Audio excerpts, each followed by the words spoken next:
bá rí mi kó sá o. Tó bá ti rí mi lójú ọ̀nà kó sá. Èmi àti ẹ pàdé rí mi mú ẹ rí. Tí n bá ti mú ẹ báyìí. Tí n bá ti mú ikùn ẹ tó dàbí gba apito yẹn, màá kọ́kọ́ rú ẹ̀ṣẹ̀ sí ná. Sam Larry, ó dà pé wọ́n di ẹ.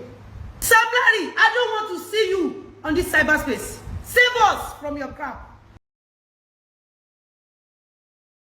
Lizzy Anjorin ó ti gbé Sam Larry ṣépè nínú fídíò tí ẹ̀ ń wò yìí. Ó fi ara balẹ̀ gbé arákùnrin náà ṣépè ni o. Ó ní tó bá ti rí òun kó máa sá. Ó ní tí ó bá gba òun kóun náà gba ibi yìí wípé àwọn ò gbọdọ̀ pàdé ọ̀sán àti òru ni àwọn méjèèjì jẹ́ síra wọn. Ó ní wípé òní tó ń bá mu sọ́wọ́ ó ní ẹ̀jẹ̀ rẹ̀ ó gbẹ. Ẹ̀yin èèyàn wa àwọn ọ̀rọ̀ tí Lizzy Anjorin sọ nínú fídíò tí ẹ̀ ń wò yìí nìyí. Ẹ fi ara balẹ̀, àwọn máa fún yín láǹfààní láti wo fídíò náà ní ẹ̀kúnrẹ́rẹ́. Ó ti yá. Sam Larry, I don't want to see you on this cyberspace. Save us from your crap.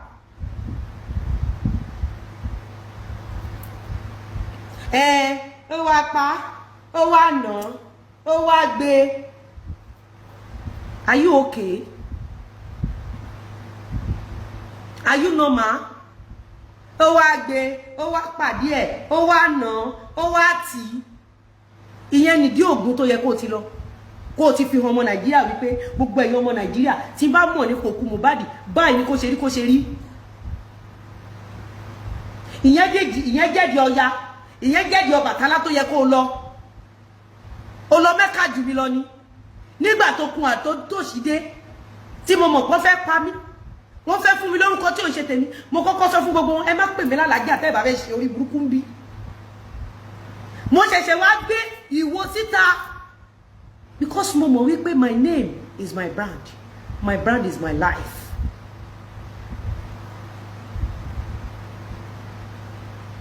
I have fought for it.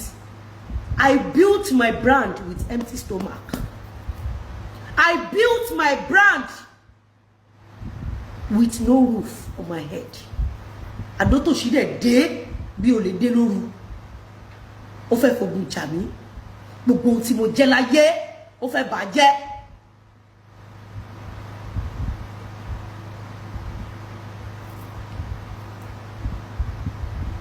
Mo ní ẹ kó sí that anybody tó bá tún pè mí lálàájá, ẹ máa ṣòfò ọmọ ni ẹ má pè mí lálàájá.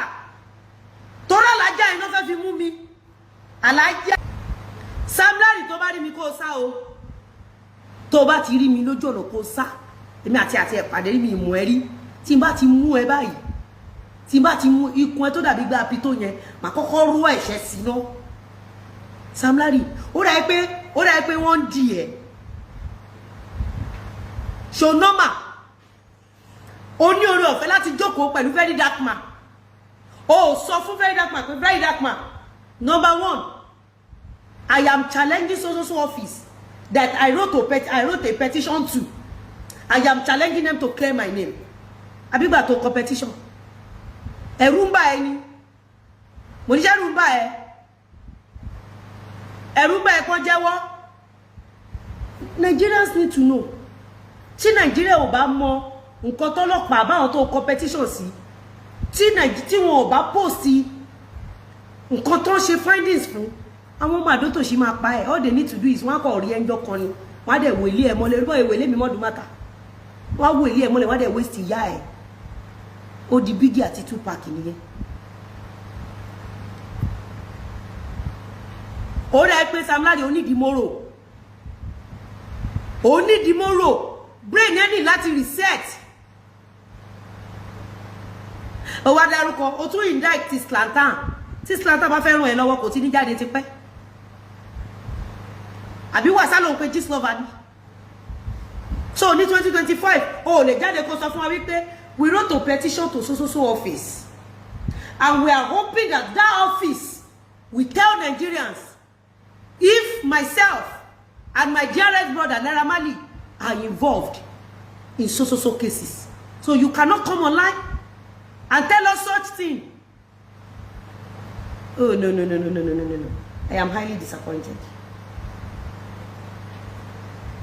I am highly disappointed. èèyàn wa kí lẹ lérò nípa ọ̀rọ̀ SAMLARRY arábìnrin yìí tí a ń porúkọ rẹ̀ ní Lizzy Anjorin àti Very Dark Man nínú fídíò tí arábìnrin iṣẹ́ ṣe tán kí lẹ̀yin lérò kò tẹ́ bá lérò ẹ tẹ̀ sí comment section ká lè sọ̀rọ̀ nípa rẹ̀ lónìí a kò ní rí jù báyìí lọ ó dìgbà.